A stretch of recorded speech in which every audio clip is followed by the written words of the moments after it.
We just don't work out in a single plane of motion.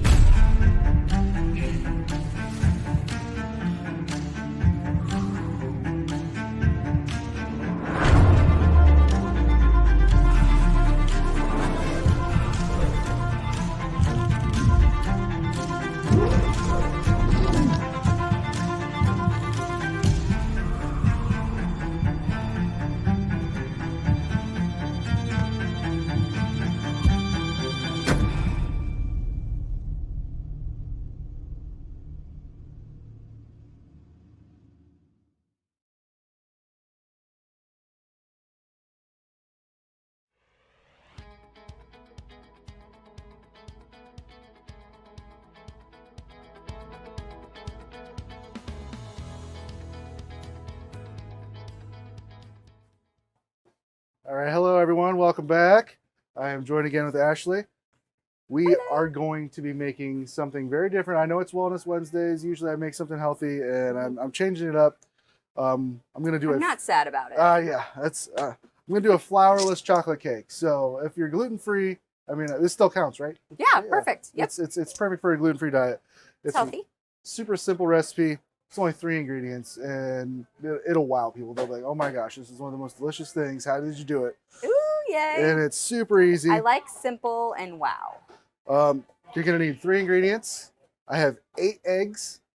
8 eggs, 2 sticks of butter, and 1 pound of chocolate of your preference. I use like a 60% bittersweet Ghirardelli chocolate. The higher quality chocolate, the kind of the smoother and nicer it's going to be. Yep. I mean, you get what you pay for. You get what you pay for. You can use any chocolate you want. Yeah. You just need 1 pound. I have an oven preheated to 325 and a water bath standing by. So the water bath is going to be for a springform pan, because you're going to need a springform pan.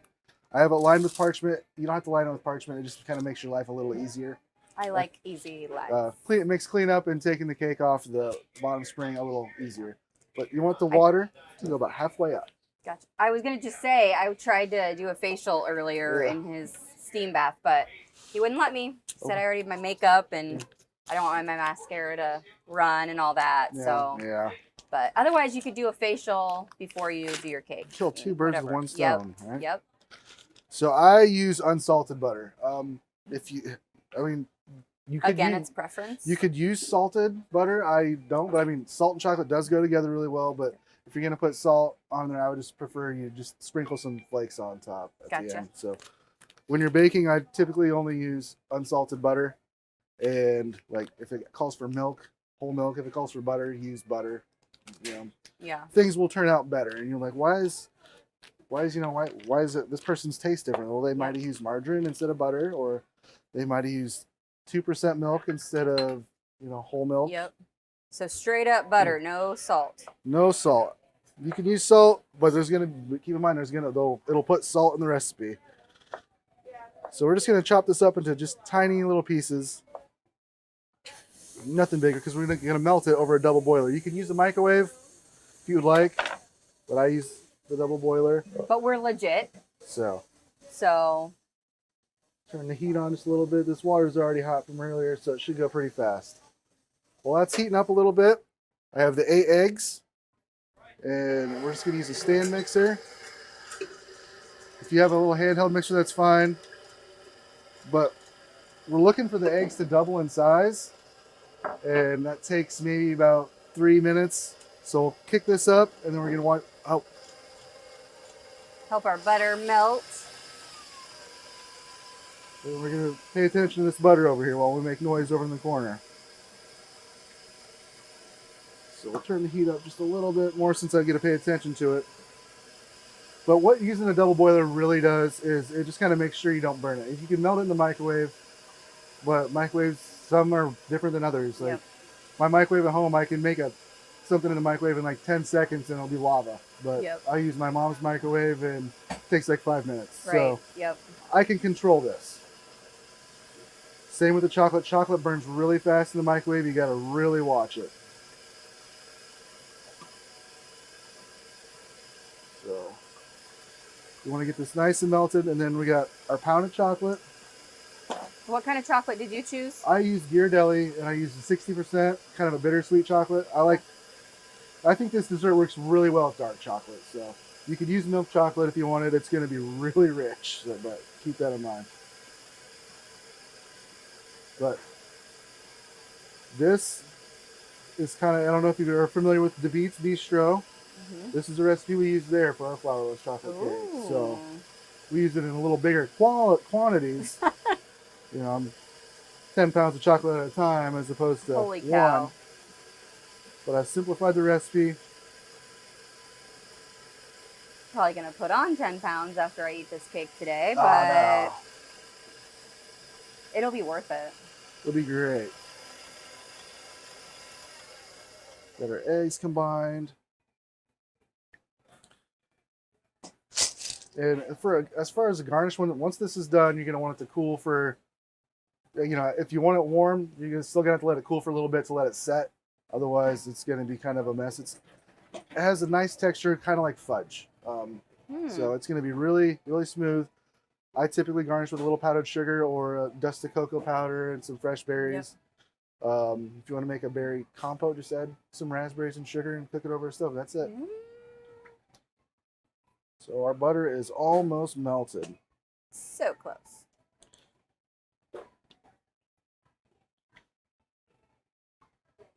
So after this, we're going to add the chocolate. That's good enough. Chocolate has a really low melting point. I got one stubborn guy. Ah, we lost him. And now he's a floor chocolate. Floor chocolate.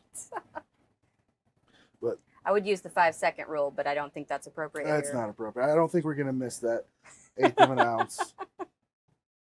I might have measured heavy anyway when I measured out the 1 pound. Well, it doesn't hurt to measure out the chocolate a little heavy. Yeah, you know, some might get stuck in the pan. I don't know. I got to test it to see if it's safe for people. You know. All these things. So it's going to get, the butter's going to make it really shiny and really nice texture. And butter makes everything better. I don't know. Butter makes everything better. When you go to a restaurant and you're like, man, why are these potatoes so good? Or why does everything taste so? You probably had like a stick and a half of butter in this entire meal and you don't realize it. But butter makes everything better. Looks super yummy.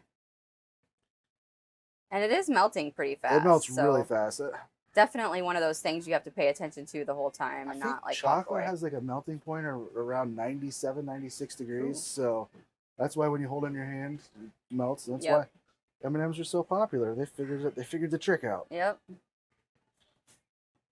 So we're almost combined. You can kind of see it's still a little soupy around the edges. We want to, and that's just the butter. We want it to get it kind of evened out just a little bit. Scrape your edges. You don't want to burn. That's why we use the rubber spatula. And we have our eggs over there. You're going to want to add it really slow because this is warm and you don't want to cook the eggs because, I mean, scrambled eggs and chocolate is not desirable, but it does happen. Ew. Scrambled eggs. So what we're doing is it's going to be called tempering. So we're just going to add a little bit at a time. You could add the chocolate to that mixture and stir it. It's not necessary, but it will make things a little more foolproof. Gotcha.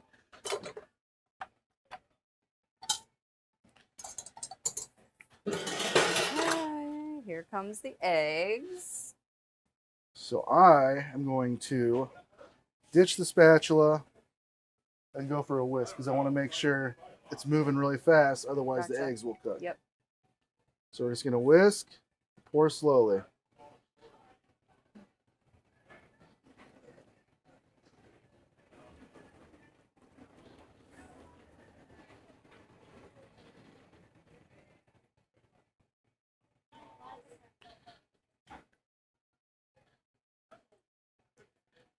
Things are happening.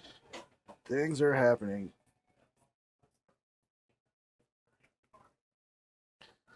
Isn't that crazy how it comes together like a batter? It looks like cake batter now. This is so cool. Turn the heat off. All right. So now we have this little batter. Looking pretty nice, and it's gonna go straight into this. Now, since there's so much butter in here, you kind of don't have to worry about spraying it too much, because the butter, when it cooks, it kind of separates a little bit. Gotcha. It just kind of greases up the sides. You might see it leak out the edges, but as far as it in the cake, it's gonna stay nice and delicious. So It looks legit like the box crap that my family's used to. So Except for delicious. Look at it. Super chocolatey. Super chocolatey. We have this water bath here. Now, if you don't trust I have a brand new springform pan. If you don't trust your springform pan, wrap it in aluminum foil. I've used this springform pan many times, so I trust it. So okay. We have our oven preheated. We're gonna go middle rack. This is gonna take about 25 minutes. So the water is about halfway up the pan. Water's about halfway up the pan, and heat the water up first, otherwise it's gonna take forever. What the water does is it helps it cook evenly, and it kind of helps keep from cracking in the middle, because it's almost like a cheesecake consistency. So it's gonna raise a little bit, and then if you cool it down too fast, which the water helps, it'll just fall and crack. So that's why we use the water. So in about 25 minutes, I'll show you the cake. It's gonna be awesome. I'm stoked. All right. All right, it's been about 25 minutes. So the top of the cake's gonna look a little bit like a brownie. It's gonna kind of get that little matte finish, little crumbly, and that's how you know it's done. You can stick a toothpick in the middle, comes out clean, classic. So we have our beautiful cake right here. Looks good. Yummo. So if you can't see that, I think I have a camera over here. Yeah. That's what the top of your cake's gonna look like. So let's check that out. Serve it. You'll usually cool it for. You can serve it right away, but you got to make sure it's really delicate. So take our spring off. If you cool it down in the refrigerator, take your knife, dip it in hot water. It's gonna make nice clean cuts. Oof. So yummy. So I'll clean the knife off every go. Let's see if I can't get this with. Oh, I think you're underneath. I'm underneath my paper. A little bit. Get off of there. Oh, yum. So we can garnish this with some fresh berries. I'm just going to take a little bit of powdered sugar. Dab it on there. You want to put a raspberry on top, put a raspberry on top.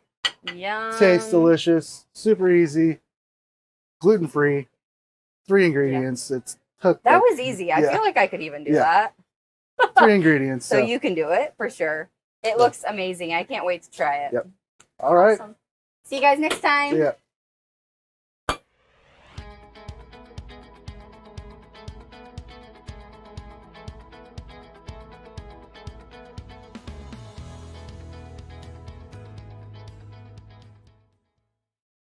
It's National Public Power Week, but we celebrate more than just power because MPW is 3 utilities with one focus: you. Not-for-profit municipal utility customers enjoy high reliability, low rates, local control, and community investment.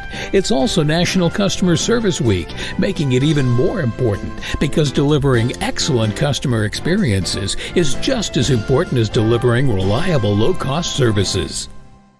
Hello, I'm Tennille with R7 Reclaimed, located in Grandview, Iowa. We mix old and new goods together so that you can find the story of your home. When you get here, you will find a mix of old and new goods that are put together so seamlessly you won't even be able to tell which is which. And not only that, it's going to speak to you and your home. We are worth the road trip. We call it the R7 Road Trip. So punch in 337 Cemetery Lane, Grandview, Iowa into that GPS and make the road trip. Here at Total Muscatine, we believe it's important to be strong supporters of our local community. And that's why we donate thousands upon thousands of dollars to local Muscatine charities each year. It's the reason why all of our employees are local to the area and have a vested interest in our community. Even Daisy and Dilly keep it local by visiting the local dog park. So remember, When you shop Toyota Muscatine, you're not only sure to get great service, but you're here also supporting local.